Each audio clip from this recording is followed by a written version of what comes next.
The sun hung low over the rugged landscape of Wyoming Territory, casting long shadows across the dusty main street of Riverbend as Olivia Orwell stepped off the stagecoach, her face hidden beneath the wide brim of her hat. The year was 1878, and for Olivia, this remote western town represented her last chance at a new beginning, far from the painful memories that had driven her from Boston. "Welcome to Riverbend, miss," the stagecoach driver said, handing down her trunk. "Not much to look at, but it's home to good folk." Olivia merely nodded, scanning the weathered storefronts with apprehension. At 24, she had already experienced enough heartbreak to last a lifetime. The teaching position advertised in the territorial newspaper had seemed like divine providence, an opportunity to escape and rebuild her shattered life. The schoolhouse stood at the edge of town, a simple one-room building in desperate need of fresh paint. Inside, Olivia found the town council waiting, three stern-faced men who eyed her with a mixture of curiosity and skepticism. "Miss Orwell," the eldest began, adjusting his spectacles, "we received your letter of application. Your credentials from Boston are impressive, but Riverbend isn't Boston." "I understand, sir," Olivia replied, her voice steady despite her nerves. "I assure you I'm prepared for the challenges." After a brief interview, she was handed the schoolhouse key and directed to her accommodations, a small room above the general store. As she made her way there, the sound of raised voices from the saloon caught her attention, followed by the crash of breaking glass and a man stumbling through the swinging doors. He landed unceremoniously in the dirt, followed by another man who loomed over him menacingly. "You'll pay what you owe, Carter, or next time I won't be so gentle." The fallen man scrambled to his feet and hurried away as the other turned, noticing Olivia for the first time. He tipped his hat, revealing rugged features softened by striking blue eyes. "Madam," he said simply before returning to the saloon. The next morning, Olivia rose early to prepare the schoolhouse. Years of dust and neglect had transformed the once cheerful room into a dreary space. She was on her hands and knees scrubbing the floor when the door creaked open. "School ain't started yet, has it?" a deep voice drawled. Olivia looked up to find the man from the saloon leaning against the doorframe, his tall frame blocking the morning light. "No, Mr. Nathanson, Heath Nathanson." He stepped inside, removing his hat. "Folks call me Heath." "Mr. Nathanson, school begins next week. I'm preparing the classroom." He nodded, looking around. "Thought as much. Came to see if you needed a hand. This place has been empty since old Mrs. Peterson left 2 winters ago." Olivia hesitated. In Boston, accepting help from a strange man, especially one she'd witnessed in a violent altercation, would be unthinkable. But this wasn't Boston, and the schoolhouse needed more work than she could manage alone. "That's kind of you, Mr. Nathanson, but just Heath, please." He rolled up his sleeves, revealing tanned, muscular forearms. "And it's no trouble. My ranch can spare me for a day." "You're a rancher?" Olivia asked, surprised. She'd assumed he was a saloon regular, perhaps a drifter or gambler. Northstar Ranch, about 5 miles west. He knelt beside her, taking a brush from the bucket. "My father started it. Been mine these past 3 years." They worked side by side through the morning, scrubbing floors and walls, repairing broken desks, and washing windows. Heath proved surprisingly meticulous, explaining that ranch work required attention to detail. By midday, the transformation was remarkable. Sunlight streamed through the clean windows, illuminating the freshly swept floor. "I don't know how to thank you," Olivia said as they stood admiring their work. "No need for thanks." He studied her face. "You're not what I expected when they said a schoolteacher was coming from back east. What did you expect? Someone older, sterner?" His blue eyes twinkled. "Someone with a ruler ready to rap knuckles." Despite herself, Olivia laughed the first genuine laugh in months. "I prefer other teaching methods, Mr. Nathanson." "Heath," he corrected again, donning his hat. "I should get back to the ranch. Good luck with the children, Miss Orwell." "They're a spirited bunch." He was gone before she could respond, leaving her with an odd sense of disappointment. The first day of school arrived with 28 students ranging from 6 to 16 filing into the classroom. Olivia quickly discovered Heath had been right, they were indeed spirited. The older boys tested her authority immediately, while the younger children seemed determined to speak all at once. By day's end, Olivia collapsed at her desk, exhausted but determined. She was gathering her belongings when a knock at the door revealed Heath, hat in hand. "Thought you might need this after your first day," he said, offering a small basket. Inside was a jar of honey, fresh bread, and a small bundle of wildflowers.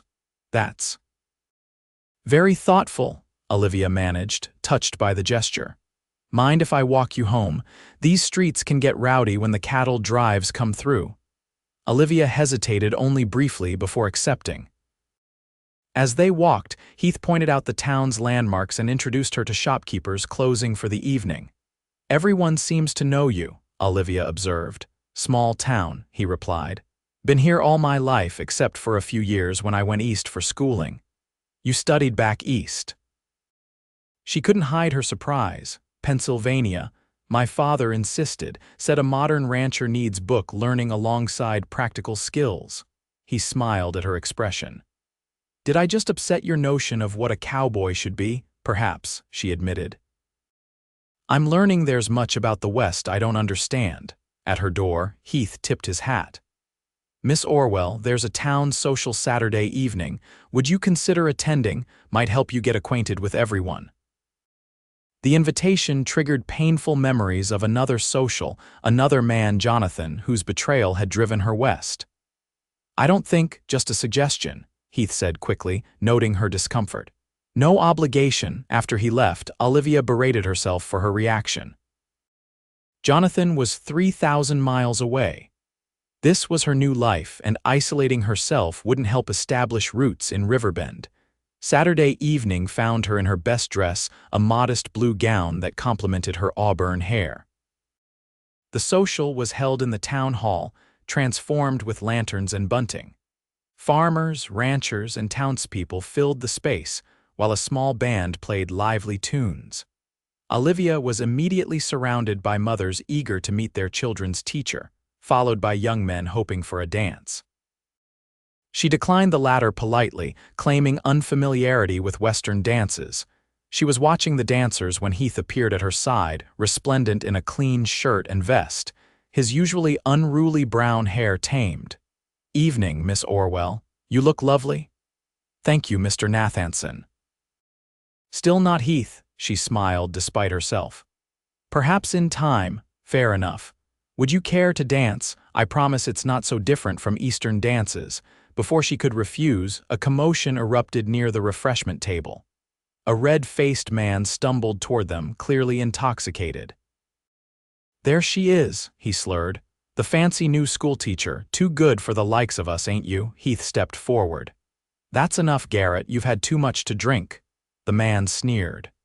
"Nathanson, always playing the gentleman, heard you've been spending time with the schoolmarm."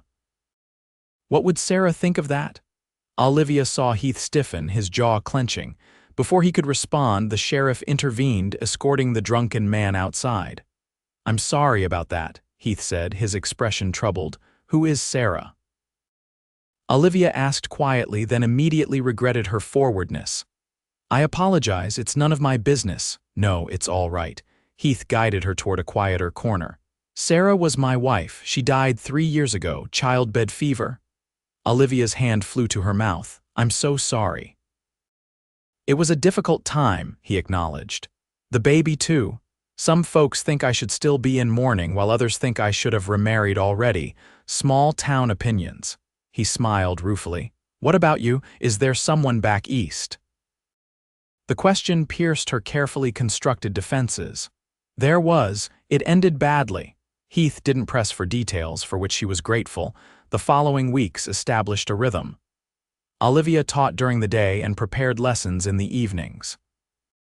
Occasionally, Heath would appear with small gifts, a book for her classroom library, fresh vegetables from his garden, once even a kitten he claimed was an excellent mouser. but that she suspected was meant to ease her loneliness. One Saturday, he invited her to visit Northstar Ranch. "The aspens are turning gold. It's a sight worth seeing." Unable to refuse, Olivia found herself riding beside him along a well-maintained trail. The ranch revealed itself gradually, first the distant outbuildings, then the main house, a substantial two-story structure surrounded by cottonwoods.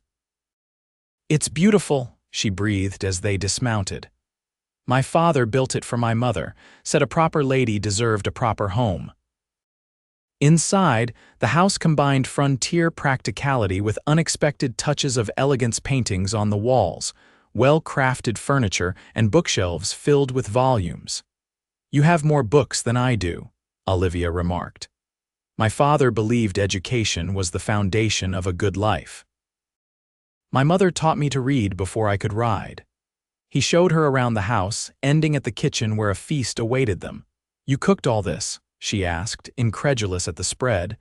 "Ranch work teaches you to be self-sufficient, though I admit Rosa from town helped with the pie." Over dinner, they talked more freely than before.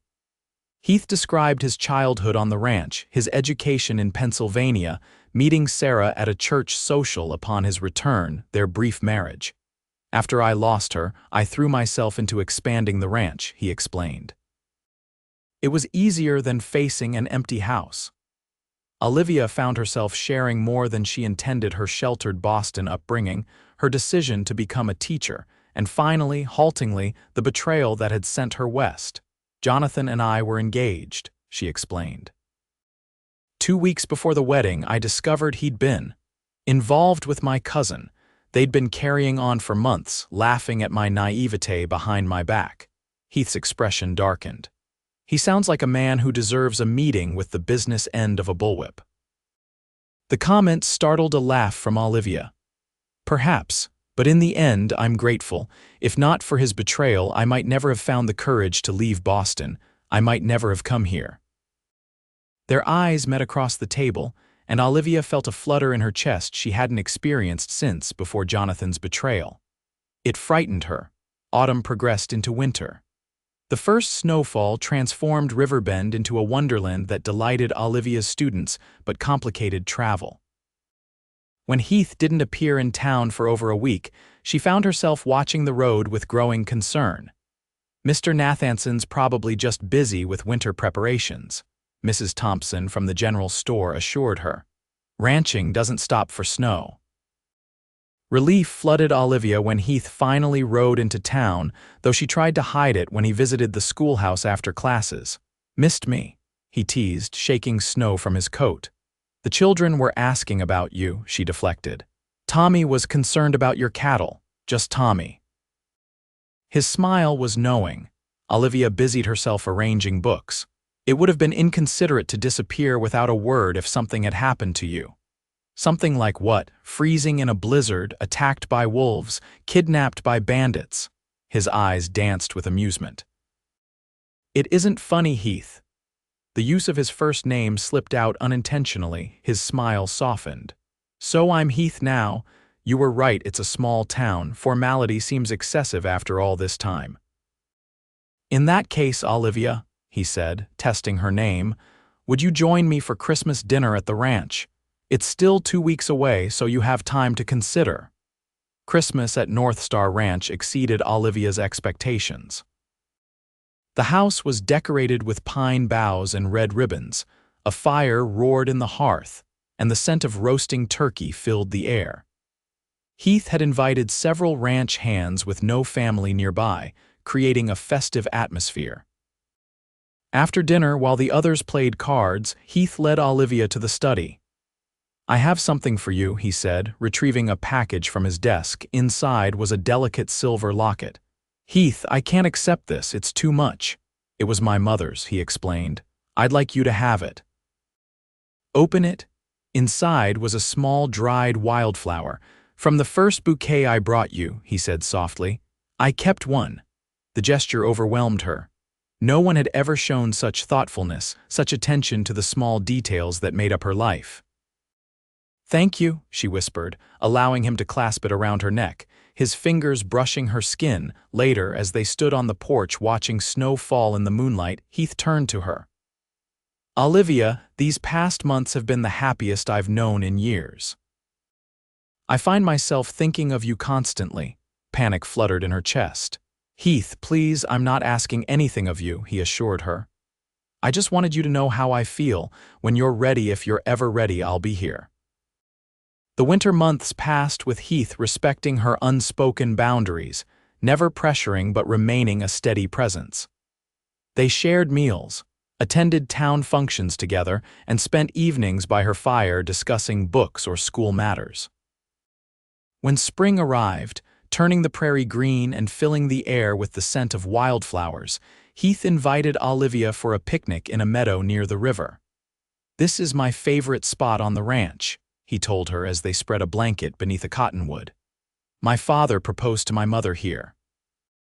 The comment hung between them as they ate, watching a pair of eagles soar overhead.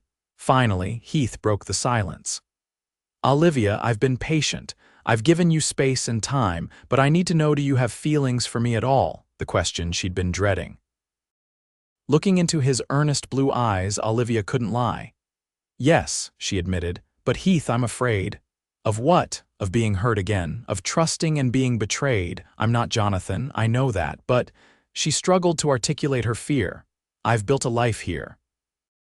I'm respected as a teacher. The thought of risking that, of becoming the subject of gossip if things go wrong, is that all?" he interrupted. "You're worried about gossip?" "No," she admitted. "I'm afraid of love." The confession emerged barely above a whisper. "I'm afraid of losing myself in it, of becoming vulnerable, of giving someone the power to destroy me again." Heath was silent for a long moment. Then, unexpectedly, he smiled, not mockingly but with tender understanding. "Then I'll teach you what true love feels like." "What does that mean?" "It means love isn't something to fear. True love doesn't diminish you, it expands you. It doesn't make you vulnerable, it makes you stronger." He took her hand. "Let me show you. No promises, no commitments, just let me show you." What followed was a gentle courtship, unlike anything Olivia had experienced. Heath brought her wildflowers not because convention dictated it, but because he noticed she smiled when she saw them.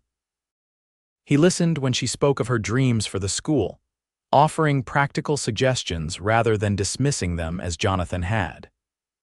When summer arrived, bringing scorching heat and the threat of drought, Heath worked tirelessly to ensure Olivia's school garden survived, digging a new well when the old one ran dry. She found herself watching him work, admiring not just his physical strength but his determination and kindness. One evening, as they sat on her porch watching fireflies, Heath described his plans to expand the ranch's orchard. "The trees won't bear fruit for years, but I believe in planning for the future." "You've thought it all through," Olivia observed. "I have." He turned to face her. "And in every version of that future I see you, Olivia." Instead of panic, his words kindled warmth within her. "Heath, you don't need to answer now," he said. "I told you I'd show you what true love feels like, have I?" The question deserved honest reflection. Heath had shown her respect, never making decisions for her as Jonathan had. He demonstrated trustworthiness, always keeping his word. He'd revealed vulnerability, sharing his grief over Sarah without using it to manipulate Olivia's emotions. Most importantly, he'd shown her that love wasn't possession but partnership. He celebrated her successes at the school, supported her ideas, and challenged her when necessary, always as an equal. "Yes," she finally answered. "You've shown me." His smile was radiant. And I'm still afraid," she admitted. "But I'm more afraid of not taking this chance, of letting fear deny me happiness." The kiss they shared beneath the summer stars was sweet with promise. As autumn returned, painting the landscape in russet and gold, Heath and Olivia's relationship deepened. The town observed their courtship with approval. The respected schoolteacher and the honorable rancher made a fitting pair. On the anniversary of her arrival in Riverbend, Heath took Olivia back to the meadow where he'd first declared his intentions. The cottonwood's leaves shimmered gold in the afternoon light as he knelt before her, offering not a ring but a small carved wooden box. "My father made this for my mother," he explained as she opened it to find a simple gold band. "I've been carrying it for months, waiting for the right moment." Olivia's heart raced as he took her hands in his. "Olivia Orwell, you came west seeking a new beginning. I was just existing, going through the motions of living without really being alive. You brought color back into my world. And you showed me that love isn't something to fear," she whispered. "Is that a yes?" His eyes sparkled with hope. "Yes, Heath Nathanson, I will marry you." They were wed in the schoolhouse on a crisp October day, surrounded by students, townspeople, and ranch hands. Olivia wore a cream-colored dress with the silver locket containing the dried wildflower, while Heath looked distinguished in a new suit ordered from Denver. As they spoke their vows, Olivia marveled at the journey that had brought her to this moment. The pain of Jonathan's betrayal had been a necessary catalyst, propelling her toward a happiness deeper and truer than she'd imagined possible. The first year of marriage brought adjustments as Olivia balanced teaching with her role as Heath's wife. They decided she would continue teaching her passion for education, matching his respect for her independence. When the school term ended in late spring, they embarked on a delayed honeymoon, traveling by train to San Francisco. Heath delighted in showing Olivia the ocean, watching her childlike wonder at the vastness of the Pacific. "It makes everything seem so small," she said as they walked along the beach. "All our worries, our fears." "Not everything," Heath replied, drawing her close. "Some things grow larger with perspective, like my love for you." Their return to Northstar Ranch coincided with news that transformed their future Olivia was expecting. The child would arrive in winter, timing that concerned Heath given Sarah's fate, but Olivia faced the prospect with determination. "This isn't the same," she assured him when she found him staring at Sarah's portrait late one night. "I'm healthy, we have the new doctor in town, and I have you." He placed a hand on her growing belly. "I can't lose you, Olivia, either of you." "You won't," she promised, though they both knew such promises couldn't be guaranteed. The winter of 1880 brought heavy snows that isolated the ranch for days at a time. Heath ensured they were prepared, the storehouse filled, a midwife installed in the guest room as Olivia's time approached, and the doctor alerted to be ready when needed. When labor began during a fierce December blizzard, Heath's worst fears seemed realized. The doctor couldn't reach them through the snow-choked passes. The midwife did what she could, but as hours passed with little progress, her worried glances toward Heath communicated the gravity of the situation. In desperation, Heath saddled his strongest horse and fought his way through the storm to Riverbend, returning hours later with the doctor half frozen but determined. The birth that followed tested Olivia's strength to its limits. Heath refused to leave her side, supporting her through each contraction, whispering encouragements and prayers. "You're the strongest person I know," he told her as she struggled. "You can do this. We can do this." When their daughter finally arrived with the dawn, her lusty cries filling the room, Olivia wept with relief and joy. Heath, overcome with emotion, could only press his forehead to hers in wordless gratitude. They named her Sarah Hope, honoring the past while embracing their future. As spring returned to the Wyoming Territory, Olivia sat on the ranch house porch with Sarah Hope cradled in her arms, watching Heath work with the new colts in the corral. The sun warmed her face as she reflected on the journey that had brought her from fear to fulfillment. Heath caught her watching and waved, his smile still capable of quickening her pulse. He finished his task and joined them, settling beside her on the porch swing. "What are you thinking about so seriously?" he asked, gently touching their daughter's cheek. "About fear," Olivia replied. "About how close I came to letting it dictate my life," he nodded in understanding. "Fear has its purpose. It keeps us safe from real dangers, but sometimes what we fear most is exactly what will save us." "Like love," she said, leaning against his shoulder. "Like love," he agreed, kissing her temple. "Are you still afraid? Olivia considered the question, looking at their daughter's peaceful face, then at the land stretching before them, the ranch, the distant mountains, the open sky filled with possibility. "No," she said finally. "Not anymore." Heath's arm tightened around her. "I told you I'd teach you what true love feels like." "You did," she acknowledged with a smile, "the best lesson I've ever learned." As the sun dipped toward the horizon, painting the western sky in brilliant hues of gold and crimson, Olivia silently thanked the twist of fate that had brought her to Riverbend and to Heath. The fear that had once confined her had transformed into the courage to embrace love in all its vulnerability and strength. And in that embrace, she had found not just happiness but home.